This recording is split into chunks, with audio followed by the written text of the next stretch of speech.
하나님의 말씀 보겠습니다. 하나님의 말씀 에베소서 3장 1절부터 6절까지의 말씀입니다. 우리 다 같이 한 목소리로 합독합니다. 이러므로 그리스도 예수의 일로 너희 이방인을 위하여 갇힌 자 된 나 바울이 말하거니와 너희를 위하여 내게 주신 하나님의 그 은혜의 경륜을 너희가 들었을 것이라. 곧 계시로 내게 비밀을 알게 하신 것은 내가 먼저 간단히 기록함과 같으니 그것을 읽으면 내가 그리스도의 비밀을 깨달은 것을 너희가 알 수 있으리라. 이제 그의 거룩한 사도들과 선지자들에게 성령으로 나타내신 것 같이 다른 세대에서는 사람의 아들들에게 알리지 아니하셨으니 이는 이방인들이 복음으로 말미암아 그리스도 예수 안에서 함께 상속자가 되고 함께 지체가 되고 함께 약속에 참여하는 자가 됨이라. 아멘. 우리는 짧지 않은 신앙생활을 하면서 순간순간마다 다운되는 경험을 하게 됩니다. 나뿐만 아니라 우리 주위를 보면 이런 경우가 참 많이 있죠. 전도를 열심히 하던 분이 전도를 안 나와요. 전도 왜 안 나오세요? 저 이제 그만두려고요. 전도의 열매가 없어서 그럽니다. 새벽기도 열심히 하시던 분이 안 나와서 물어보니까 잠깐 쉬고 싶대요. 왜요? 기도의 응답이 잘 안 되는 것 같아요. 응답 주시지 않아요. 봉사를 열심히 하시던 분이 내려놓겠다는 거죠. 왜 그럴까요? 알아주는 사람도 없고 칭찬해주는 사람 인정해주지 않아서 그럽니다. 여러분, 그래요. 내가 열심히 일했으면 어떤 식으로든 그에 따른 열매가 맺혀져야 그게 바로 정상적이라고 생각하는 거예요. 성경에서도 말하잖아요. 뿌린 대로 거둔다. 눈물을 흘리며 씨를 뿌리는 자는 기쁨으로 단을 거둘 거다라고 말씀하고 있지 않습니까? 여러분, 이 말씀이 우리 삶 속에서 그대로 이루어지면 얼마나 좋겠습니까? 우리 신앙뿐만 아니라 우리 일상생활 속에서도 이랬으면 좋겠습니다. 그러나 우리 삶에는 이러지 않을 경우도 많이 있다는 거죠. 내가 열심히 일했는데 열매는커녕 오히려 그 전보다 상황이 더 악화되는 것 같은 거예요. 안 좋아지는 것 같은 거죠. 우리는 이런 일을 만날 때마다 사실 너무 속상합니다. 특별히 우리는 하나님의 자녀잖아요. 그리스도인이잖아요. 내 안에 계신 주님은 진정 참 좋으신 분이에요. 얼마나 사랑이 많은지 몰라요. 나를 얼마나 끔찍히 사랑하시는지 몰라요. 그 주님이 내 삶의, 내 인생의 주인으로 또 주관자로서 나를 가장 선한 길로, 좋은 길로 인도해 주시는 분입니다. 여러분, 우리가 이것을 믿잖아요. 이런 믿음을 가지고 우리가 인생을 살아나갈 때 그 좋으신 하나님이 나와 함께 하시고 나를 역사하고 인도하시니 그에 따른 합당한 열매들이 참 많이 맺었으면 좋겠는데 그러지 않을 때가 많다는 거죠. 이것을 우리가 보통 신앙의 딜레마, 믿음의 딜레마라고 이야기를 합니다. 속담처럼 콩 심은 데 콩 나고 팥 심은 데 팥 났으면 좋겠는 거죠. 근데 나는 왜 콩을 심었는데 돌만 나오냐 말이에요. 내가 정말 성실히 열심히 일했으면 그에 따른 좋은 성과를 거둬야 되잖아요. 근데 왜 내가 사기를 당해야 되는 거죠? 내가 남들 다 잠들 때 나 혼자 일어나서 열심히 공부를 했어요. 그러면 좋은 성적이 나와야 되는데 왜 낙방하는 거죠? 왜 실패하는 거죠? 우리는 이런 일을 만날 때마다 참 너무 속상합니다. 오늘 우리가 읽은 본문의 사도 바울도 그래요. 지금 바울이 어디 있대요? 감옥에 있다는 거예요. 감옥. 이방인들에게 복음을 전하다가 붙잡힌 거죠. 오늘 1절에 이렇게 이야기를 하죠. 이러므로 그리스도 예수의 일로 너희 이방인을 위하여 갇힌 자 된 나 바울이 말한다. 우리는 말씀을 통해서 바울이 복음 전하다가 감옥 갇혔대, 이런 이야기를 참 많이 듣고 읽어왔으니까 별로 감흥이 없는 것 같아요. 근데 여러분, 곰곰이 생각해 보면 이해되지 않는 거예요. 말도 안 되는 이야기인 거죠. 여러분 보세요. 바울은 원래 하나님께서 처음 만나 주신 그때부터 이미 이 사람은 이방인 선교를 위해서 사도로 부르심을 받은 사람이에요. 당시 하나님이 유대인 외에 이방인을 사랑하신다?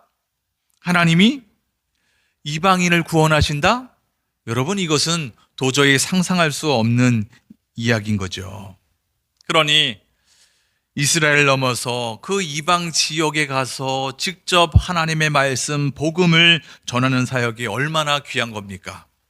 그럼 바울의 몸에다가 날개를 달아주셔서 지금처럼 교통이 발전할 때도 아니잖아요. 그러면 날개 달아주셔서 날아다니면서 이 지역 갔다가 저 지역 갔다가 그렇게 신나게 열심히 성실하게 복음 전하면 얼마나 많은 사람들이 구원을 받게 될 거예요.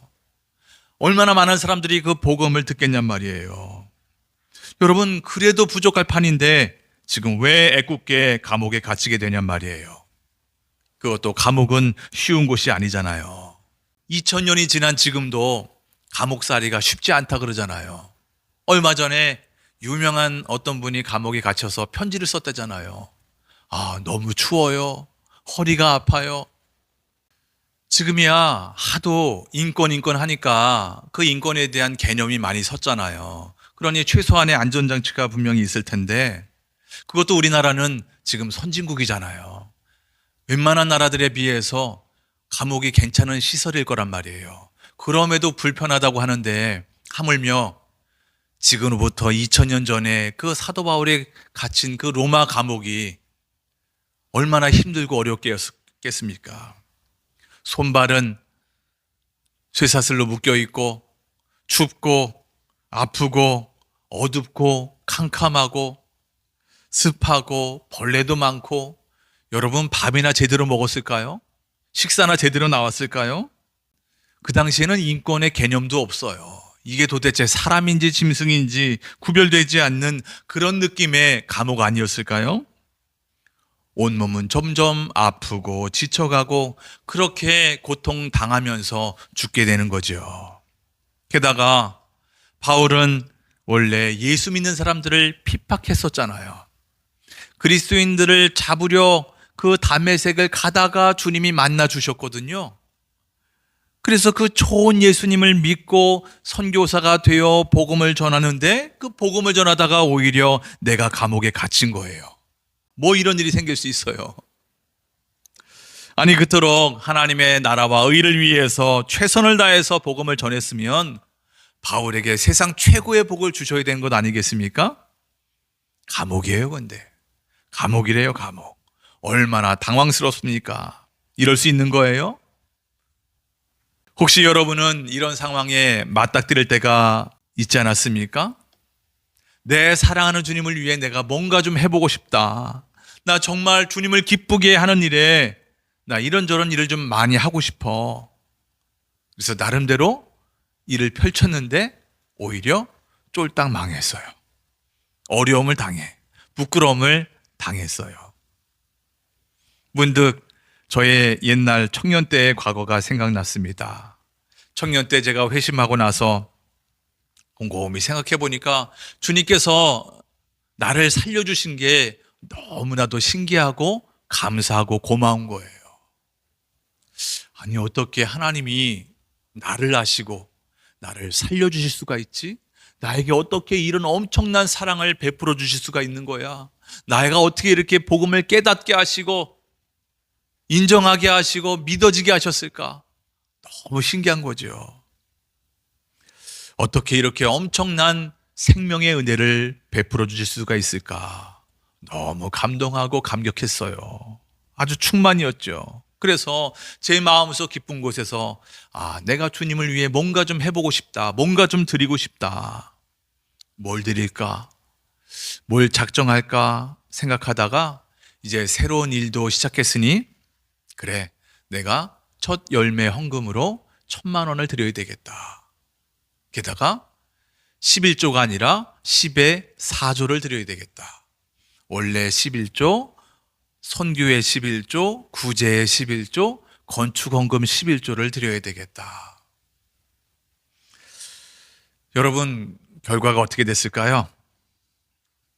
하나님이 하늘 문 활짝 열어서 엄청난 복을 쏟아 부어 주셨을 것 같죠? 아니요, 오히려 상황은 정반대예요. 점점점 어려워지고요, 하얀 길로 접어들게 되는 거예요. 제가 초신자인데 얼마나 당황했겠습니까? 그래서 하늘을 바라보며 하나님, 이거 어떻게 된 겁니까? 저 양이선이에요. 여기 양이선이에요. 양이선. 하나님, 다른 사람하고 착각하신 거 아니죠? 헛갈리신 거 아니죠? 그랬던 과거가 생각이 납니다. 오늘 사도 바울의 심정도 그런 마음 아니었을까요?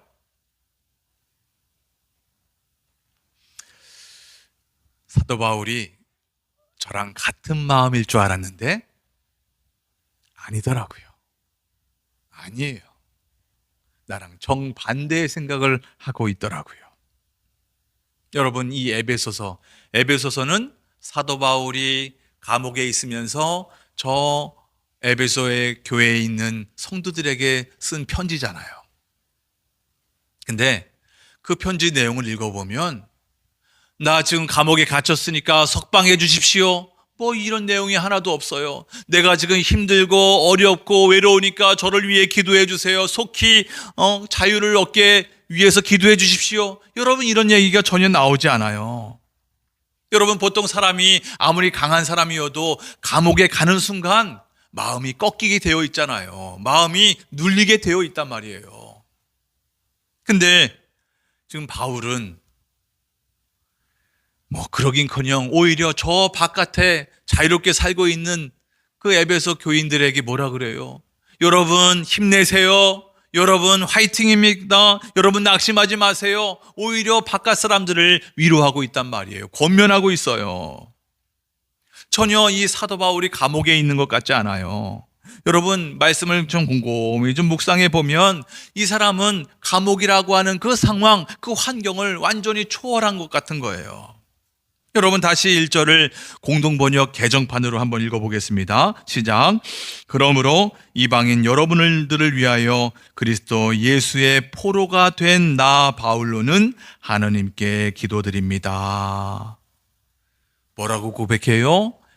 그리스도 예수의 포로가 된 나 바울. 나 지금 로마 감옥에 갇혔어요가 아니라 예수님께 포로가 되었어요. 비록 내 몸은 실제로 여기 감옥에 갇혀 있지만 나는 실상 예수님 안에 갇혀 있습니다. 내가 예수님께 사로잡혀 있습니다. 마치 감옥에 있지 아니하는 것처럼 그래서 나는 자유하고 평안하고 담대합니다. 행복해하고 있습니다. 감격스러워하고 있습니다. 도대체 뭐가 이 사람으로 하여금 이렇게 생각할 수 있게 했을까? 뭐가 이렇게 감동스럽고 감격스러워서 그 어렵고 어려운 감옥이라는 현실을 뛰어넘어 생각할 수 있었을까? 여러분, 알고 싶지 않습니까? 배우고 싶지 않습니까? 뭔지 모르겠지만 바울이 가졌던 이것만 내가 알고 있고 내가 이것만 가진다면 바울처럼 내가 내 지금 이 어려운 현실과 상황을 뛰어넘어 강하고 담대하고 그렇게 안정감을 누리며 살고 싶은 거지요. 여러분, 과연 그게 뭘까요? 뭐 때문에 이 바울이 이렇게 담대하게 감격스럽게 아주 살아가고 있는 걸까요? 하나님의 경륜, 은혜의 경륜이라고 말씀하고 있어요. 하나님의 경륜을 깨달았다는 거예요. 하나님의 은혜의 경륜을 깨달은 거예요. 2절에서 이렇게 이야기합니다. 너희를 위하여 내게 주신 하나님의 그 은혜의 경륜을 너희가 들었을 거다. 여러분, 경륜이 뭐죠? 경륜? 오이코노미아라고 하는데 집을 경영하다라는 뜻이에요. 집을 잘 관리하다. 하나님의 은혜의 경륜, 그러니까 하나님이 집을 경영한다는 거예요. 그래서 오이코노미아에서 파생된 단어가 경제의 단어 있죠? 이코노미가 여기서 파생된 단어예요. 하나님의 경륜이라고 하는 것은 하나님이 이 세상을 경영하신다, 관리하신다, 섭리하신다는 거예요. 좀 더 정확하게 말하면 인간으로서는 도저히 이해할 수도 없고 알아도 깨달을 수도 없고 상상할 수도 없는, 짐작할 수도 없는 하나님의 완전한 역사, 하나님의 완전한 섭리를 말하는 거예요. 하나님은 이런 하나님만의 이 경륜을 사도 바울에게 알려주셨다는 거예요. 이 하나님의 경륜을 깨달은 게 얼마나 감동스럽고 감격스러운지 이 감옥이라고 하는 내 현실은 더 이상 문제가 되지 않았어요. 그저 평안하게 있었던 게 아니라는 거예요. 너무 감격스러워서 감동하고 있고 어찌할 바를 모를 정도로 그렇게 은혜 충만하게 있었다는 거예요. 얼마나 감격스러운지 본문을 보면 몇 번이고 반복해서 설명하고 있습니다. 3절에는 이 하나님의 경륜이 뭐라고 이야기합니까? 곧 계시로 내게 비밀을 알게 하신 것은 내가 먼저 간단히 기록함과 같다. 하나님의 경륜이 뭐라고요? 비밀이다, 비밀. 미스테리온, 헬라어로 미스테리온입니다. 영어로 미스테리가 여기서 나왔는데 미스테리가 뭐죠? 신비스러워서 알 수가 없는 거예요. 봐도 모른다는 거예요. 너무 비밀스러워서, 너무 신비스러워서 아무리 봐도 깨달을 수 없다는 거예요. 마치 세상의 지식이 많은, 세상 공부를 많이 한 분이 성경을 읽어도 제대로 해석할 수가 없잖아요. 이해할 수가 없는 것과 마찬가지인 거죠. 그러나 바울은 하나님이 계시해 주셔서 알게 됐다는 거예요. 여러분, 이 미스테리가 뭘까요? 미스테리, 비밀이 뭘까요? 4절에서는 또 이렇게 이야기합니다. 그것을 읽으면 내가 그리스도의 비밀을 깨달은 것을 너희가 알 수 있으리라. 하나님의 경륜이 미스테리고요, 그리스도의 비밀이랍니다. 과연 그게 뭘까요? 사도 바울은 한 번에 얘기하지 않고 계속해서 뜸을 들이고 있어요. 5절에서는 이렇게 뜸을 들입니다. 지나간 다른 세대에서는 하나님께서 그 비밀을 사람의 아들들에게 알려주지 아니하셨는데 지금은 그분의 거룩한 사도들과 예언자들에게 성령으로 계시하여 주셨습니다. 그러니까 구약시대 사람들에게는 알려주지 않았다는 거예요. 도대체 하나님이 어떻게 경영을 하시는지, 섭리하시는지, 그리스도의 비밀이 뭔지, 미스테리가 뭔지를 알려주지 않았다는 거예요. 알려주셔도 희미하게, 부분적으로, 상징적으로나마 대략적으로 이렇게 말씀해 주셔서 거의 알 수가 없었다는 거예요. 그러나 지금은 다르다. 예수님이 오시고 난 이후부터는 그의 사도들과 선지자들에게 성령으로 계시해 주셨다는 거예요. 골로새서 1장 26절에 보니까 거기서는 누구에게 알려주셨다고요? 이 비밀은 영원 전부터 모든 세대에게 감추어져 있었는데 지금은 그 성도들에게 드러났습니다. 신약 시대를 살고 있는 모든 그리스도인들에게 알게 해 주셨다는 거예요. 정말이지 궁금하지 않습니까? 여러분 궁금해요? 궁금합니까? 이것만 있으면 바울처럼 내가 하나님의 자녀로서 멋지게 살아갈 수 있을 것 같아요. 어떤 상황에 내가 있을지언정 하나님을 기쁘시게 하고 내가 안정감을 누리며 그렇게 평생토록 살아갈 수 있을 것 같은 거예요. 많은 사람들에게 선한 영향력을 끼치고 나 스스로에겐 가치 있고 또 보람된 그런 복된 삶을 살 수 있는 것 같아요. 정말 꿈 같은 일이죠. 꿈 같은 삶이고 기대되는 삶이에요. 그렇게 사도 바울의 생각과 마음을 바꿔놓고 인생을 뒤집어 놨던 그 하나님의 경륜, 미스테리, 그리스도의 비밀이 뭘까요? 이제 드디어 그 비밀의 문을 열겠습니다. 바로 6절이 그 해답입니다. 다 같이 읽어보겠습니다. 시작. 이는 이방인들이 복음으로 말미암아 그리스도 예수 안에서 함께 상속자가 되고 함께 지체가 되고 함께 약속에 참여하는 자가 됨이라. 이 말씀을 다시 세 번역으로 읽어봅니다. 그 비밀의 내용인즉 이방 사람들이 복음을 통하여 그리스도 예수 안에서 유대 사람들과 공동 상속자가 되고 함께 한 몸이 되고 약속을 함께 가지는 자가 되는 것입니다. 아멘. 하나님의 경륜이 뭡니까? 미스테리 비밀이 뭡니까? 그리스도의 비밀이 뭡니까? 여기서 중요한 것은 세 단어예요. 상속자, 한 몸, 참여하는 자. 누가요? 이방인이 유대인과 함께 공동으로 상속자가 되고 함께 한 몸이 되고 함께 약속을 가진 사람이 됐다는 거예요. 예수 안에서 하나님이 약속하신 유업을 함께 상속을 받는다는 거예요. 교회의 한 몸, 그러니까 이방인이나 유대인이나 할 것 없이 그리스도의 한 몸, 교회 공동체가 되었다는 겁니다. 이방인들이 예수 안에서 유대인과 함께 하나님의 약속에 참여한 자가 되었다는 거예요. 핵심이 누구예요? 이방인들이 유대인 할 것 없이 이방인들이 모두 하나님의 은혜로 구원을 받았다. 하나님의 자녀가 되었다. 여러분, 이것이 그토록 하나님이 오랫동안 숨겨왔고 하나님만 알 수 있었던 경륜이었고 미스테리였고 그리스도의 비밀이었다는 거예요. 우리 입장에서 말한다면 믿음으로 구원을 받습니다.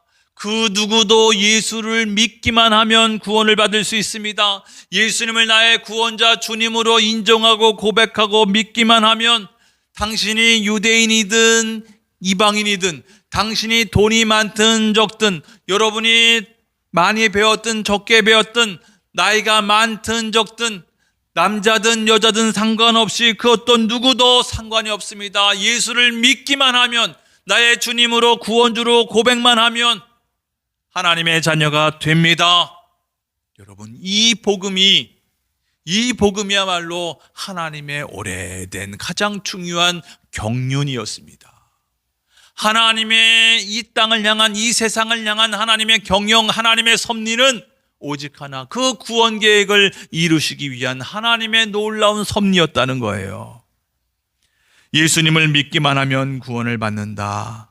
여러분, 이렇게 간단하고 명료한 이 진리야말로 누구도 생각할 수 없는 오직 하나님만의 통치 방법, 하나님만의 경륜이었습니다.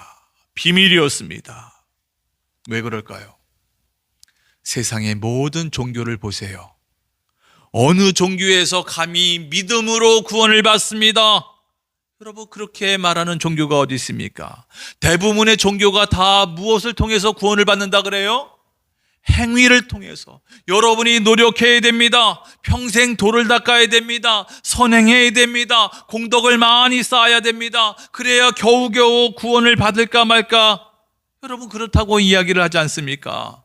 만약에 그렇다면 여러분, 다른 종교에 가서 그렇게 내가 행위로 공덕을 열심히 쌓아서 구원을 받을 수 있다고 한다면 내 인생이 어떻게 되겠습니까?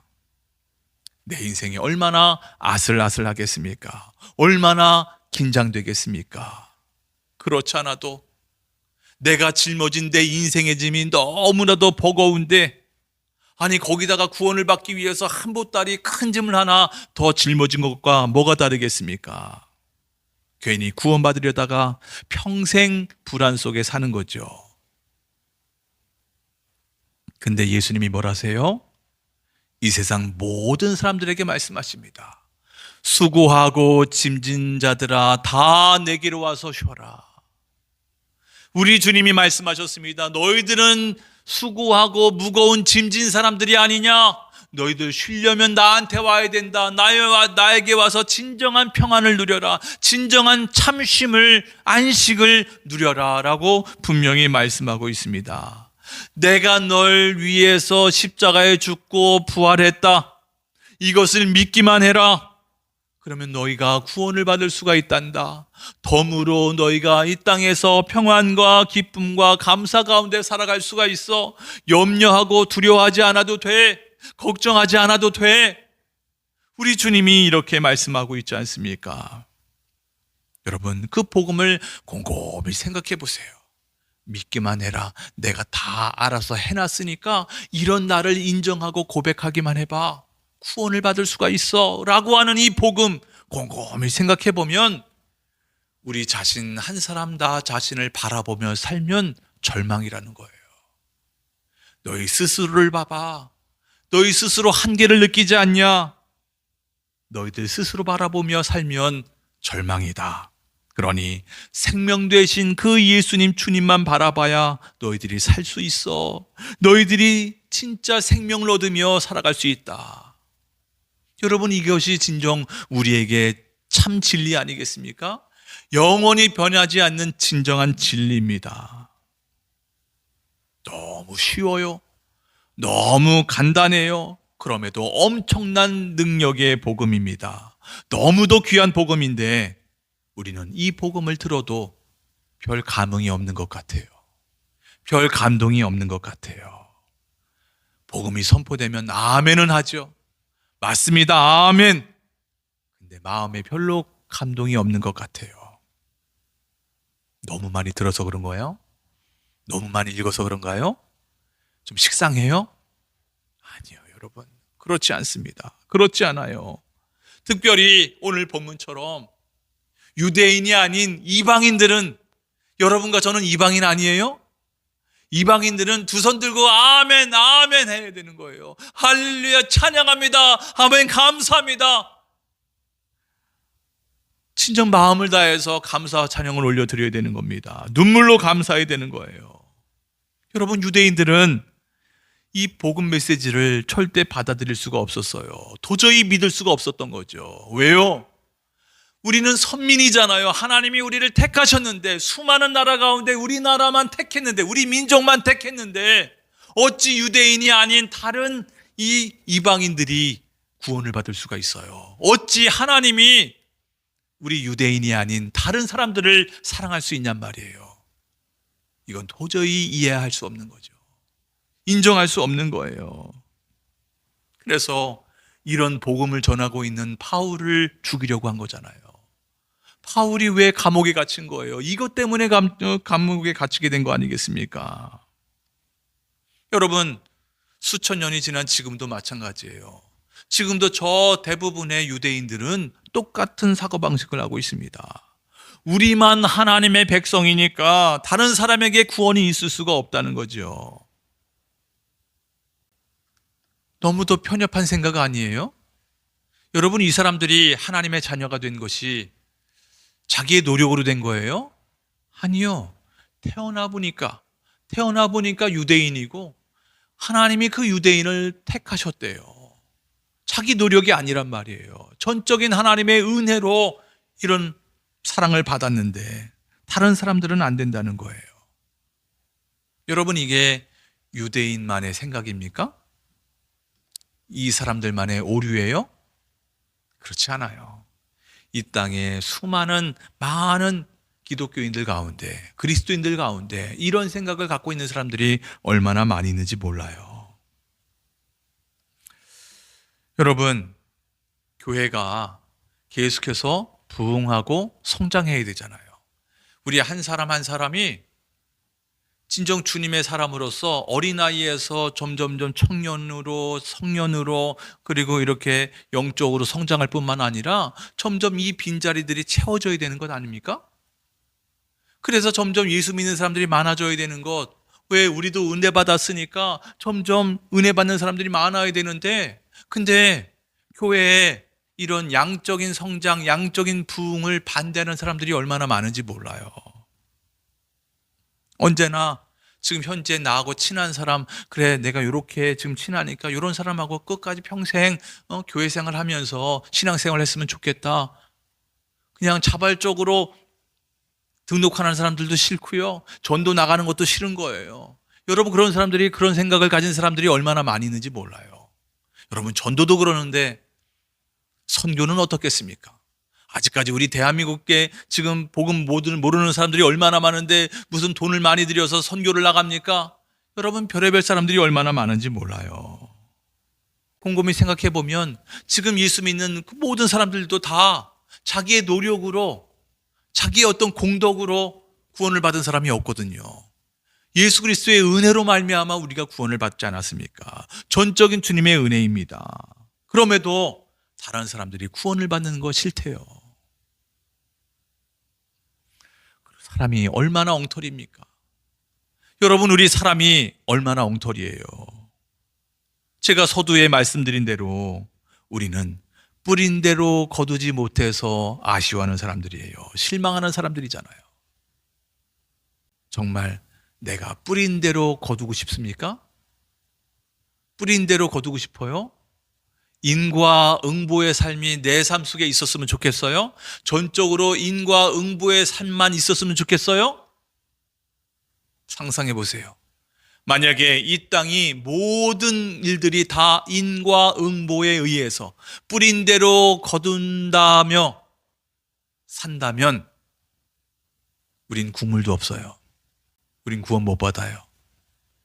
우리는 이미 행위로 그 구원을 깨뜨렸기 때문입니다. 인과응보로, 행위로 절대 구원을 받을 수 없어요.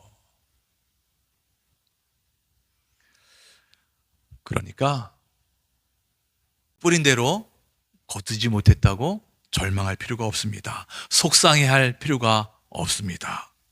왜 그럴까요? 우리는 뿌린 대로 거둔다는 그 인과응보를 초월한 예수 그리스도의 은혜, 하나님의 경륜, 미스테리, 그리스도의 비밀로서 구원을 받았기 때문이에요. 여러분, 그러니 이 은혜가 얼마나 귀한 겁니까? 이 세상에 은혜보다 귀한 게 어디 있겠습니까? 그래서 예수를 믿으면 구원을 받습니다. 너무나도 간단하고 쉬운 거지만 보통 사람이 이해할 수 없는 오직 하나님만의 경륜이었고 그리스도의 비밀이었습니다. 그것을 우리에게 계시해 주셨고 성령을 통해서 깨닫게 하시고 믿게 하여 주셨으니 그 은혜로 말미암아 우리가 구원을 받게 된 것입니다. 여러분, 이 놀라운 은혜, 이 큰 은혜 잊지 마시기 바랍니다. 은혜 속에 살아야 우리에게 소망이 있는 거예요. 미래가 있는 것입니다. 늘 이 은혜에 감사하며 살아가시는 여러분과 제가 되길 주의 이름으로 축복합니다.